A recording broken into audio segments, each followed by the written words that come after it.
तो हेलो दोस्तों, स्वागत है आपका online YouTube channel Awadh coaching class पे। जैसा आपको पता है कि एसएससी जीडी की श्रृंखला कंटिन्यू चल रही है और जितने भी प्रीवियस क्वेश्चन हुए हैं 2023 में उन सबको हम लोग यहाँ पे सॉल्व करेंगे। ठीक है, देखेंगे कि कैसे क्वेश्चन पूछे गए हैं। ठीक है, तो आज जो हमारा ये शिफ्ट है ये 16 जनवरी 2023 का है और ये शिफ्ट आपका पहला है। और चलिए देखते हैं आज का हमारा पहला क्वेश्चन क्या है। देखिए, आज का पहला क्वेश्चन है कि विश्व शतरंज चैंपियनशिप विश्वनाथ आनंद किस देश के हैं? भारत, बांग्लादेश, श्रीलंका या नेपाल? तो मेरे हिसाब से इनको तो बताने की आवश्यकता ही नहीं है कि ये कहाँ के हैं, सब ने पढ़ा होगा। ठीक है, तो ये भाई लीजेंड व्यक्ति कहाँ के हैं? तो ये तो हमारे भारत के ही हैं। कहाँ हैं? ये हमारे भारत के हैं। अब देखिए, जो ये विश्वनाथ आनंद हैं, इनसे सवाल बनता है तो पढ़ना ही पड़ेगा। देखिए, विश्वनाथ जो आनंद हैं ये किस राज्य के हैं? ये हैं तो तमिलनाडु के। कहाँ के हैं? ये तमिलनाडु के हैं। कहाँ के? तमिलनाडु के हैं, जो भारत के पहले क्या है? ग्रैंड मास्टर है। ठीक है, जो भारत के प्रथम क्या है? ये ग्रैंड मास्टर है। ठीक है, ग्रैंड मास्टर है। ठीक है, तो ये ध्यान रखना, ये क्या है? तमिलनाडु के हैं, जो भारत के प्रथम क्या है? ग्रैंड मास्टर है। ठीक है, अब देखो, विश्वनाथ आनंद के बारे में एक सवाल ये बनता है कि इनकी क्या है? एक आत्मकथा है। ठीक है, ऑटोबायोग्राफी है। कौन सी है इनकी? एक आत्मकथा है। ठीक है, इनकी क्या है? एक आत्मकथा है। तो इनकी कौन सी आत्मकथा है? वो है आपका माइंड मास्टर। ठीक है, क्या है? Mind master. ठीक है, माइंड मास्टर इनकी क्या है? एक आत्मकथा है जो काफ़ी ज़्यादा फेमस है। ठीक है, इनको ध्यान रखिए। अब देखिए, जो विश्वनाथ आनंद हैं, इनको क्या मिला था? सर्वप्रथम। ठीक है, इनको क्या मिला था? सर्वप्रथम। ठीक है, सर्वप्रथम इनको क्या मिला था? तो राजीव गांधी खेल रत्न पुरस्कार इन्हें मिला था। राजीव गांधी खेल रत्न पुरस्कार सर्वप्रथम इन्हें ही मिला था 1991-92 में। ठीक है, ये शुरू हुआ था, पहले नहीं मिला था। लेकिन अब इसका नाम हालांकि चेंज हो गया है, वो नाम हो गया है मेजर ध्यानचंद खेल रत्न पुरस्कार हो चुका है। ठीक है, तो हालांकि अब इसका नाम चेंज हो गया है, ध्यान रखना। ठीक है, तो ये विश्वनाथ आनंद, तो इनका संबंध किससे है? तो बताएंगे शतरंज से, यानी कि चेस से। ठीक है, चेस से। यहाँ पे देखिए, भारत की पहली महिला ग्रैंड मास्टर कौन है? भारत की पहली महिला ग्रैंड मास्टर कौन है? तो वह है कोनेरू हम्पी। नाम क्या है? कोनेरू हम्पी। और जो कोनेरू हम्पी ये कब ये बनी थी? तो 2009 में। ठीक है ना, 2009 में। तो अगर आ जाता है कि ग्रैंड मास्टर का संबंध किस खेल से है? तो चेस से है, यानी शतरंज से है। पहली महिला कौन है? तो कोनेरू हम्पी। और पुरुष में पूछ लेगा तो आपको बताना किसको? विश्वनाथ आनंद। चलिए अगला, ये अगला क्वेश्चन, निम्नलिखित में से कौन सा तैराकी खेल में प्रयोग किए जाने वाला एक स्ट्रोक है? Butterfly, lion, shark, dog. देखिए, बटरफ्लाई जो शब्द है, इसका जो संबंध है ना, वो तैराकी से। किससे है? तैराकी से। ठीक है, तो तैराकी खेल जहां पर होता है उसके परिसर को क्या कहते हैं? यानी कि मैदान को क्या कहते हैं? सीधे ऐसे कह दें, इसके मैदान को क्या कहते हैं जहां पर ये होता है? ठीक है, और जहां पर ये होता है उसका नाम होता है पुल। नाम क्या होता है? पुल होता है। ठीक है, तो जो ओलंपिक्स होते हैं उनकी पुल की लंबाई 50 मीटर की होती है। ठीक है, वैसे सामान्यतः 25 मीटर की होती है, लेकिन जो ओलंपिक्स में पुल जो लंबाई होती है वो आपकी 50 मीटर की होती है। ठीक है, वो 50 मीटर की होती है। अब देखो, एक बहुत ही फेमस तैराक है जिनका नाम है माइकल फेल्प्स। ठीक है, माइकल फेल्प्स। तो माइकल जो फेल्प्स हैं ये यूएसए के क्या हैं, यूएसए के एक क्या तैराक हैं और इन्होंने ओलंपिक में सबसे ज़्यादा गोल्ड मेडल जीता है, ठीक है, तैराकी के क्षेत्र में, ठीक है। तो माइकल फेल्प्स ध्यान रखें ये यूएसए के हैं और ये एक तैराक है। चलिए अगला क्वेश्चन देखिए। डैश डैश जो कनिष्क के दरबार में रहते थे बुद्ध की जीवनी यानी कि बुद्ध चरित्र, ठीक है, कौन सी बुद्ध चरित्र की रचना की है, वो कौन है, अश्वघोष, संरक्षक, नागार्जुन, मधारा। तो ये देखो कौन है, तो अश्वघोष। तो अश्वघोष कनिष्क के दरबार में रहते थे, नागार्जुन भी थे, ठीक है, मधारा भी थे, ठीक है ना, मधारा भी थे, ठीक है। तो ये ध्यान रखेंगे ये कनिष्क के दरबार में ये रहते थे। अगला है कि वस्तु और सेवा कर यानी जीएसटी अधिनियम डैश डैश से शुरू हुआ, कब शुरू हुआ, तो ये शुरू हुआ कब, 1 अप्रैल 2016, 1 जुलाई 2017, 1 अप्रैल 2018, 1 जुलाई 2016। तो ये शुरू हुआ था कब, 1 जुलाई 2017। देखिए जो जीएसटी है आपका, जो जीएसटी है, तो जीएसटी की अगर हम बात करें, देखो जीएसटी क्या हुआ था कि 101वां, ठीक है ना, ध्यान रखिएगा, 101वां संविधान संशोधन अधिनियम, ठीक है, 101वां संविधान संशोधन जो एक्ट आया था कब, 2016 में। ये एक्ट तो 16 में आया था लेकिन लागू जो हुआ था वो 1 जुलाई 17 को हुआ था, ठीक है, 2017 को हुआ था। अब जो जीएसटी है ये ध्यान गया कि जीएसटी अब लगाना है, दर निर्धारण करना है, तो जीएसटी परिषद का उल्लेख कहाँ पे है, तो जीएसटी परिषद का उल्लेख जो है वो अनुच्छेद 279A में, ठीक है। तो जो जीएसटी परिषद होगा इसका अध्यक्ष कौन होगा, इसका अध्यक्ष कौन होगा, जीएसटी जो काउंसिल होगा उसका अध्यक्ष कौन होगा, तो होगा कौन, वित्त मंत्री। कौन होंगे, वित्त मंत्री। लेकिन जीएसटी लगाता कौन है, उसकी शक्ति किसे वरदान है, ठीक है। तो जीएसटी लगाने की शक्ति, जीएसटी लगाने की शक्ति राज्यों की है, किसकी है, राज्यों भैया की है। किस अनुच्छेद में है, तो वो है अनुच्छेद आपका 246A में।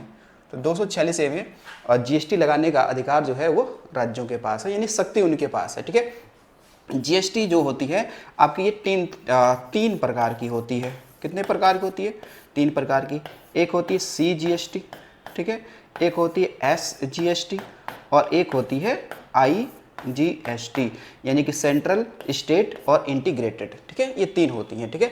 जीएसटी जो है ये विजय केलकर समिति के सिफारिश पे लाया गया था, विजय केलकर समिति के सिफारिश पर ये लाया गया था, ठीक है। 5 प्रकार के इसमें क्या होते हैं, स्लैब होते हैं, रेट होते हैं, 0, 5, 12, 18, 28, ठीक है।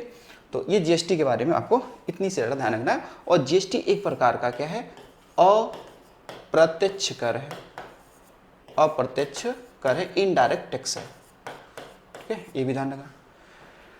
चलिए आगे देखिए।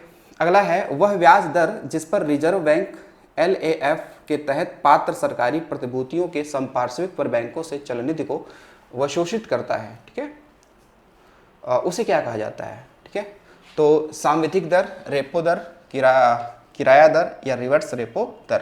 तो ये रिवर्स रेपो दर कहते हैं, ठीक है, रिवर्स रेपो रेट कहते हैं। चलिए अगला देखिए। अगला क्वेश्चन है कि किस राजनीतिक नेता ने नवंबर 2022 में उत्तर प्रदेश में गोला गोकर्ण नाथ निर्वाचन क्षेत्र से उपचुनाव जीता था। अमन गिरी, पीयूष गोयल, विक्रम सिंह सैनी, आजम खां। तो ये कौन है, अमन गिरी, ठीक है, कौन है, अमन गिरी। आज एल्युमिनियम प्रगलन किस उद्योग से संबंधित है, धातु उद्योग से, वस्त्र, चीनी, रसायन। तो अब एल्युमिनियम प्रगलन है तो ये किससे होना चाहिए, ये धातु उद्योग से होना चाहिए, ठीक है ना। अब देखिए जो आपका एल्युमिनियम है, एल्युमिनियम, तो एल्युमिनियम पृथ्वी पर पाया जाने वाला क्या है, सबसे अधिक मात्रा में क्या है, ये धातु है, ठीक है, धातु है। तत्व तो ऑक्सीजन हो जाएगा, ये धातु है। तो एल्युमिनियम, अगर एल्युमिनियम के ऑक्साइड की हम लोग बात करें या अयस्क, सॉरी क्या है, अयस्क, इसका क्या है, अयस्क। तो इसके 2-3 हैं, वो देखिए, एक है क्या, बॉक्साइट, यानी कि बॉक्साइट से तो एल्युमिनियम निकलेगा, ये इसका एस्क है।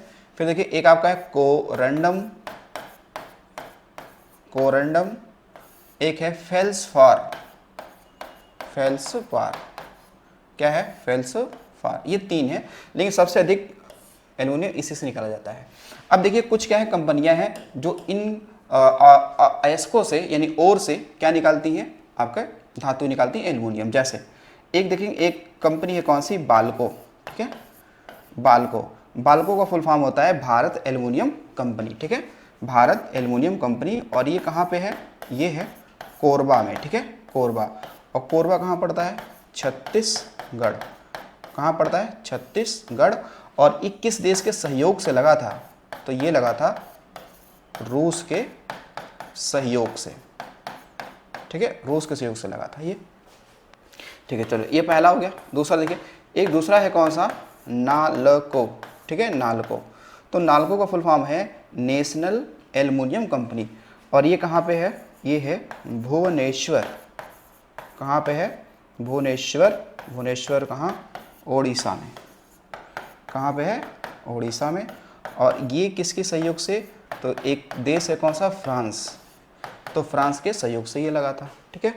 उसके अलावा तीसरा आपका है हिंडाल्को, ठीक है, हिंडाल्को, इसका है हिंदुस्तान, ठीक है, Hindustan, Hindustan aluminium limited company, ठीक है। और ये कहाँ पे है, ये हमारे यूपी में है। एक क्षेत्र पड़ता है रेणुकूट, रेणुकूट क्षेत्र, ये जिला है वैसे सोनभद्र, ठीक है, सोनभद्र, कहाँ पे, उत्तर प्रदेश में। और ये यूएसए के सहयोग से लगाया जाता है। तो ये इतना डाटा आपको ध्यान रखिए। एक मालको भी है, और मालको जो मद्रास एल्युमिनियम लिमिटेड कंपनी है, मैटूर तमिलनाडु में वो है। अगला परंपरागत आदानों, खादानों होना चाहिए, क्या, खादानों, ठीक है, खादानों का उपयोग और आधुनिक तकनीकों की अनुपस्थिति कृषि उत्पादकता को डैश की ओर ले जाती है। तो अगर आप ज़्यादा खादानों का प्रयोग करेंगे, ठीक है, खनन करेंगे, तो फिर आपकी कृषि क्या होगी, कृषि का स्तर क्या होगा, निम्न होगा। कैसा होगा, निम्न हो जाएगा। फिर चलिए, 10 अप्रैल 2022 तक लोकसभा के लिए कितने आम चुनाव हो चुके हैं। अब कह रहे हैं 22 तक, ठीक है। तो देखो 22 तक तो हो चुके थे, कितना, 17वीं लोकसभा चुनाव थी ना, ठीक है, 22 में। लेकिन अभी जो 2024 में हुई है, ध्यान रखिएगा कि अभी 2024 में ये कौन सी लोकसभा चल रही है, तो 2024 में ये कौन सी है, तो 18वीं लोकसभा ये है, ठीक है। अभी 18वीं है, उस 22 में तो क्या थी, 17वीं थी, ठीक है, 17वीं, ठीक है। तो ध्यान रखना भाई, आपकी जो संसद है, संसद, पार्लियामेंट, तो संसद का उल्लेख किसमें है, 79 में, किसमें है, 79 में, ठीक है। और संसद में क्या है आपका, लोकसभा नहीं है, लोकसभा, और कौन सा है, राज्यसभा। तो राज्यसभा किसमें है आपका है, ये है 80 में, और लोकसभा किसमें है, 81 में, अनुच्छेद 81 में, ऐसे ध्यान रखेंगे। चलिए अगला क्वेश्चन देखिए। अगला क्वेश्चन, निम्नलिखित में से कौन सा फसल उत्सव मुख्य रूप से पश्चिमी उड़ीसा के लोगों द्वारा मनाया जाता है, ठीक है। तो देखिए, गुड़ी पड़वा, वांगला, ओणम, नुआखाई, ये क्या है आपका, नुआखाई, ठीक है। नुआखाई क्या है, नुआ मतलब नया, खाई मतलब खाना, यानी कि जब क्या होता है कि उड़ीसा में जब फसल होती है, चावल की खासकर फसल होती है, तो उसकी जो फसल होगी, तो उसका जो चावल से पहला मतलब फसल जो घर में लाया जाएगा, उसको पहली बार बनाया जाएगा, खाया जाएगा, तो उसको उत्सव के रूप में मनाते हैं, नुआखाई के रूप में मनाते हैं, ठीक है। तो ये ध्यान रखिएगा, उड़ीसा में नुआखाई। अब देखो, गुड़ी जो पड़वा है, गुड़ी पड़वा, ये महाराष्ट्र का नया साल है। गुड़ी पड़वा कहाँ मनाया जाता है, महाराष्ट्र में। वांगला कहाँ मनाया जाता है, तो ये मेघालय में, मेघालय, वांगला से लगेगा पश्चिम बंगाल, नहीं, मेघालय। ओणम कहाँ का है, देखिए ओणम जो है ये केरल का है ना, केरल का है, ये केरल का है, ठीक है। तो इन सबको आपको ध्यान रखना है। चलिए अगला क्वेश्चन देखिए। डैश आयात को प्रतिबंधित करता है और घरेलू उत्पादों की विदेशी प्रतिस्पर्धा में सहायता करता है। टैरिफ कोटा, टैरिफ या कोटा। ऑप्शन है केवल बी सही है, केवल ए सही है, केवल ए बी सही है, या इनमें से कोई नहीं सही है। तो देखिए जो टैरिफ है और जो कोटा है, इन दोनों का महत्व होता है। कोई भी देश से अगर सामान आ रहा है तो उस पर टैरिफ बढ़ा देंगे, जब टैरिफ बढ़ा देंगे तो महंगा हो जाएगा, वो हमारे फिर भारत में क्या होगा, वो प्रतिस्पर्धा नहीं कर पाएगा हमारी चीज़ों से। ठीक है, तो ये दोनों आवश्यक होते हैं। निम्नलिखित में से कौन सा नृत्य का रूप सिक्किम में संबंधित है? कोलाट्टम, तासी, शब्दो, भांगड़ा, मुनारी। तो देखिए इसमें तो आपका सही है कौन, तासी शब्दो, ये सिक्किम में होता है। ये सिक्किम में क्या होता है, सिक्किम में एक जनजाति है कौन सी, भूटिया। ठीक है, भूटिया जनजाति। तो जो भूटिया जनजाति है ये खासकर वो ये नृत्य करती है। ठीक है, वो नृत्य करती है। कोलाट्टम ये किस राज्य का है? कोलाट्टम जो है ये नृत्य आंध्र प्रदेश का है। ठीक है, ये किस राज्य का है? ये आंध्र प्रदेश का है। भांगड़ा ये तो पंजाब का है, गिद्धा, भांगड़ा। ठीक है, कीकली, मुनारी ये आप देखेंगे तो ये भी आंध्र प्रदेश का है। ठीक है, मुनारी। तो मुनारी के संबंध में पूरा डिटेल्स नहीं पता है, तो इसको ध्यान रखिए इतना। ठीक है, तो सिक्किम में एक पर्व और भी होता है, सिक्किम में एक पर्व और ही है, वो कौन सा है? सागा दावा। तो देखो सागा दावा पर्व जो है ये सिक्किम में कौन मनाता है? ये सिक्किम में बौद्ध धर्म के लोग मनाते हैं। कौन मनाते हैं? बौद्ध धर्म के लोग मनाते हैं, यह संबंधित है सागा दावा। मेंडलीफ ने जब अपना कार्य प्रारंभ किया तब वो कितने तत्व ज्ञात थे? 63, 53, 93, 73। तो मेंडलीफ ने अपने आवर्त सारणी में 63 तत्वों के बारे में बता रखा था। देखिए मेंडलीफ जो है दिमित्री, पूरा नाम क्या है? पूरा नाम है दिमित्री मेंडलीफ, दिमित्री मेंडलीफ। तो इन्होंने जो अपनी आवर्त सारणी दी थी, पीरियोडिक टेबल, आवर्त सारणी इन्होंने कब दिया था? तो 1869 में दिया था। ठीक है, और ये खासकर रूस के हैं, मतलब कहाँ के ये साइंटिस्ट हैं? तो ये रूस, यानी कि रूस के ये साइंटिस्ट हैं। तो इन्होंने जब आवर्त सारणी दिया था तो उसमें केवल कितने तत्व थे? तो केवल 63 थे। ठीक है, केवल कितने थे? केवल 63 थे। अब देखिए इनकी जो आवर्त सारणी है, तो इनकी आवर्त सारणी में, मेंडलीफ की आवर्त सारणी में 7 क्या थे? 7 थे आवर्त। आवर्त मतलब जो होती है आपकी क्षैतिज लाइन। ठीक है, क्षैतिज लाइन। ठीक है, और उसमें 9 क्या थे? 9 आप थे समूह। 9 क्या थे? समूह, जैसे हम लोग बोलते हैं ऊर्ध्वाधर लाइन, परपेंडिकुलर वाला ऊर्ध्वाधर लाइन। ठीक है, तो 7 आवर्त थे और 9 समूह थे। लेकिन 1913 में क्या होता है? 1913 में कौन? मोजले। ठीक है, मोजले ने क्या किया? आधुनिक, क्या दिया? आधुनिक आवर्त सारणी बनाई। ठीक है, आवर्त सारणी यानी पीरियोडिक टेबल बनाई। ठीक है, कब? 1913 में। ठीक है, तो इनके अनुसार जो मोजले की आवर्त सारणी थी, इसमें क्या था? इसमें आवर्त तो कितने थे? आवर्त यानी क्षैतिज लाइन तो 7 ही थी, लेकिन इसमें क्या थे? 18 समूह थे। ठीक है, 18 समूह थे, कॉलम थे। ठीक है ना, कॉलम थे। तो इनकी बातों को भी ध्यान रखना। और मोजले ने जो आवर्त सारणी दिया था वो इनकी कमी को पूरा करके दिया था, यानी ये परमाणु क्रमांक के आधार पर, परमाणु क्रमांक पर क्या था? व्यवस्थित था। ठीक है, व्यवस्थित था। इनका जो था मेंडलीफ वाला, ये था परमाणु भार पर। ठीक है, परमाणु भार पर क्या था? आधारित था। ठीक है, चलिए अगला जी। लिखा है निम्नलिखित में से किसे 2001 में संगीत नाटक अकादमी पुरस्कार से सम्मानित किया गया था? M.R. कृष्णमूर्ति, सोनल मानसिंह, अनुराधा पांडे या अलरमेल वल्ली। तो ये कौन है? अलरमेल वल्ली है। और ये कहाँ की है? तो ये भरतनाट्यम की नृत्यांगना है और कोरियोग्राफर भी है। तो इन्होंने क्या किया था कि 1984 में, ठीक है, 1984 में कहाँ पर? तो चेन्नई में। ठीक है, चेन्नई यानी तमिलनाडु में, चेन्नई में किस नाम से? तो दीप शिखा, ध्यान रखेंगे, दीप शिखा नाम से एक डांस स्कूल खुला था। डांस स्कूल क्या किया था इन्होंने, खोला था, ठीक है, स्कूल खोला था दीप शिखा के नाम से, ठीक है। बाकी सोनल मानसिंह को जानते ही हैं कि सोनल मानसिंह का जो संबंध रहा है वो रहा है किससे, ओडिसी और भरतनाट्यम से, ओडिसी और प्लस भरतनाट्यम से, और सबसे कम उम्र में पद्म विभूषण पाने वाली ये क्या है, नृत्यांगना है।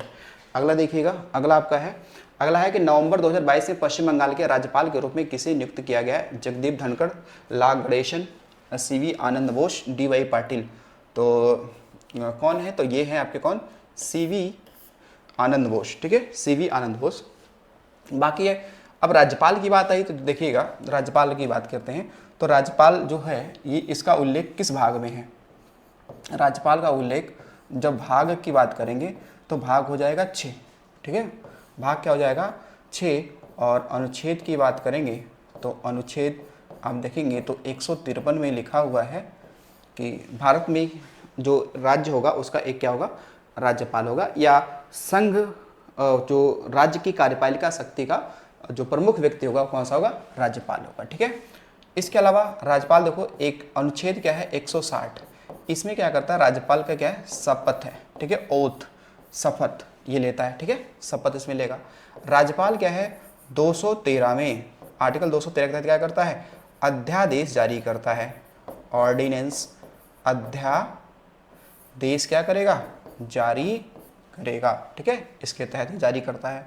उसके अलावा जो राज्यपाल है, इसका मैंने सवाल ये पूछेगा, राज्यपाल क्या ये क्षमादान की शक्ति है, हाँ है, तो 161 में क्या है, इसकी क्या है, क्षमादान की शक्ति है, परिहार, लघुकरण ये सब की शक्ति है, ठीक है, आदि की शक्ति है। लेकिन मृत्युदंड की सजा ये माफ नहीं करेगा, मृत्युदंड वाला केवल राष्ट्रपति के पास ही है, ठीक है, वो केवल इसके पास नहीं। अब देखो जो ये जगदीप धनखड़ है ये भारत के क्या है, 14वें क्या है, उपराष्ट्रपति हैं, ठीक है, ये क्या है, उप राष्ट्रपति हैं, ठीक है, 14वें नंबर के, ठीक है। ला गणेशन ये भी राज्यपाल हैं, कहाँ के, नागालैंड के, ठीक है, कहाँ के हैं, नागालैंड के। तो ये वर्तमान में भी हैं, पश्चिम बंगाल के राज्यपाल ये वर्तमान में भी हैं, ध्यान रखिएगा। अगला है, निम्नलिखित में से कौन सा सौर मंडल का बाहरी ग्रह है, शुक्र, बुध, शनि, पृथ्वी, तो ये कौन सा है, ये हो जाएगा शनि हो जाएगा। अब थोड़ा सा यहाँ पे इसको आपको समझना पड़ेगा ग्रहों के रूप में। देखिए अगर हमने माना कि यहाँ पे क्या है आपका सूर्य है, ठीक है, यहाँ पे क्या आपका है, सूर्य है, तो सूर्य से बढ़ती हुई दूरी के क्रम में अगर हम लिखते हैं ग्रहों को एक तरीके से, तो देखिए जैसे हमने यहाँ पे लिख लिया बुध लिख लिया, यहाँ पर हमने शुक्र लिख लिया, यहाँ हमने पृथ्वी लिख लिया, इसके अलावा हमने यहाँ पे हमने मंगल लिख लिया, ठीक है, मंगल लिख लिया, इसके आगे हमने थोड़ा सा स्पेस छोड़ा और यहाँ पे लिख लिया क्या, बृहस्पति, ठीक है, बृहस्पति लिख लिया, आगे यहाँ पे शनि लिख लिया, शनि लिख लिया, आगे यहाँ पे अरुण लिख लिया, ठीक है, कौन सा हो गया, अरुण हो गया, और यहाँ पे कौन सा हो गया, वरुण हो गया, ठीक है, वरुण हो गया, ठीक है।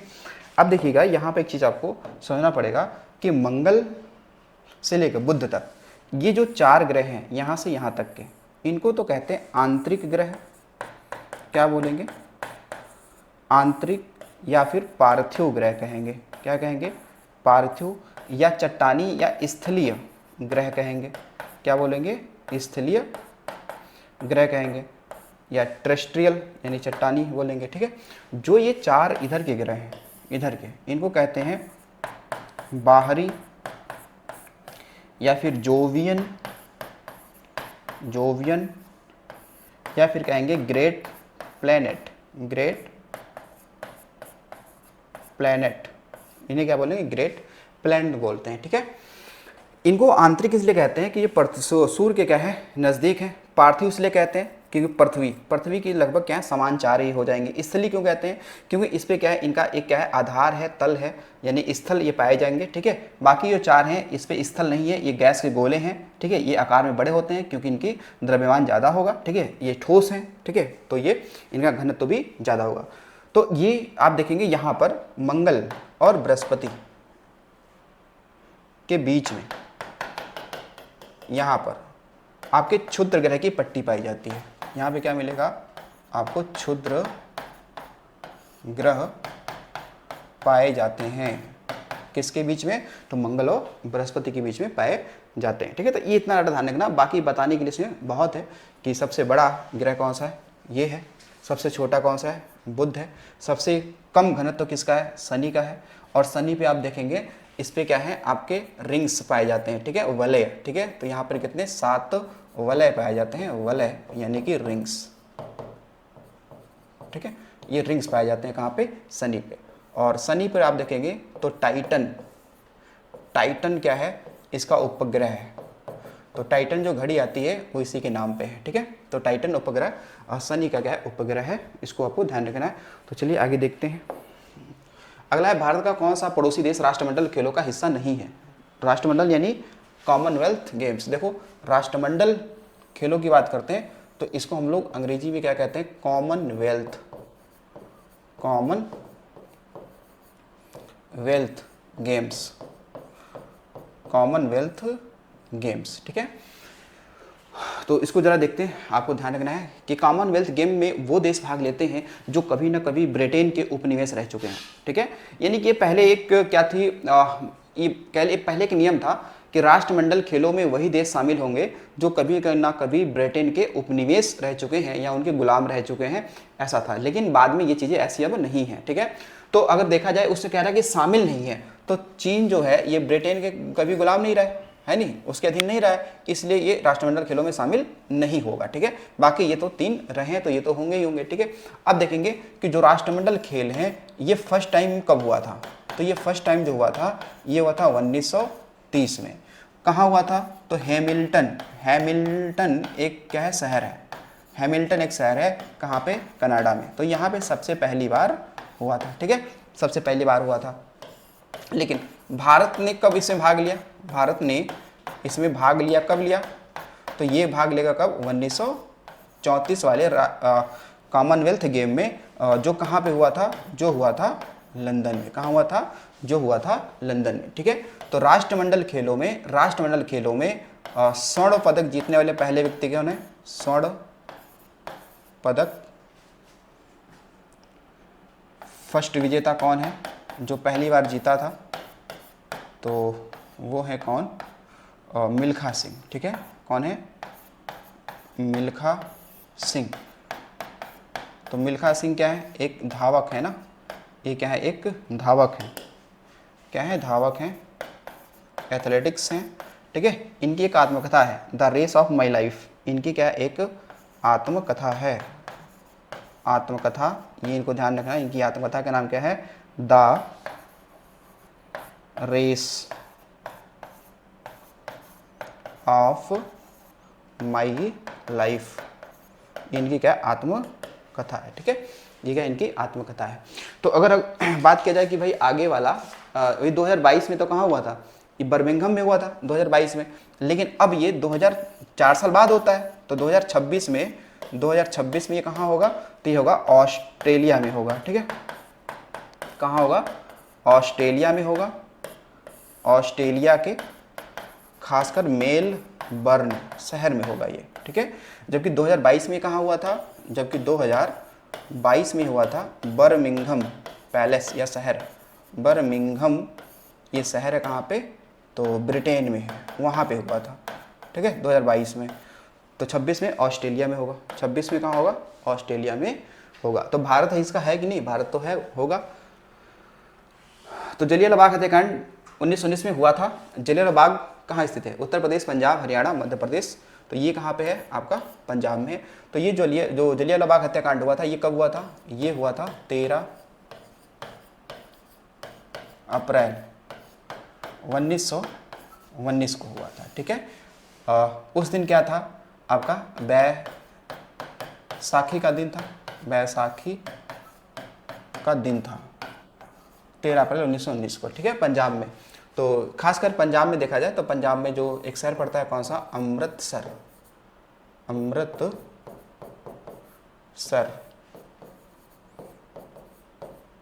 जिले में ये कांड हुआ था। ठीक है, और क्यों, क्या रीजन क्या था, आपने देखा था कि जो 1919 के रोलेट एक्ट के विरोध में प्रदर्शन कारियों पर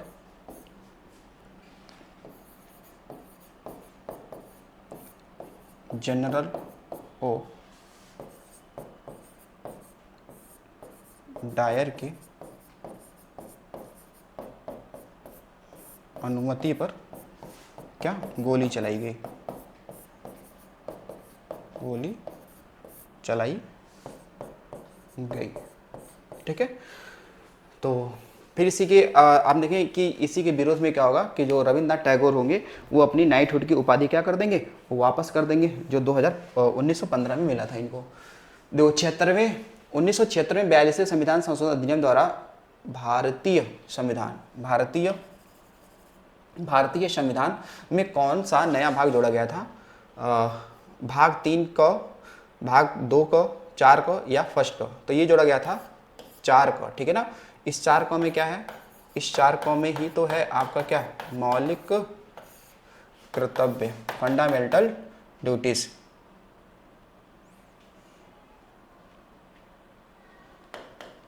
क्या आपका मौलिक कर्तव्य है। ठीक है, जो रूस से लिया है। टोटल संख्या कितनी है इनकी, 11 है। ठीक है, कितनी है, 11 है, ये ध्यान रखना। बाकी 42वां संविधान संशोधन द्वारा क्या हुआ था, जो आपका 42वां कॉन्स्टिट्यूशनल अमेंडमेंट एक्ट जो है 1976 वाला, इसमें देखेंगे तो प्रस्तावना में, ठीक है, प्रस्तावना में कितने, 3 शब्द जोड़े गए थे नए, या संशोधन किया गया था, शब्द जुड़े थे। ठीक है, कौन कौन से, एक था कौन सा आपका धर्मनिरपेक्ष,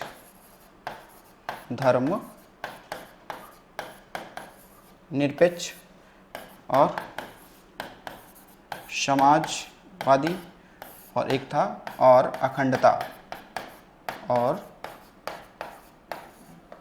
अखंडता, ये शब्द था इसमें। ठीक है, 3 जोड़े गए थे।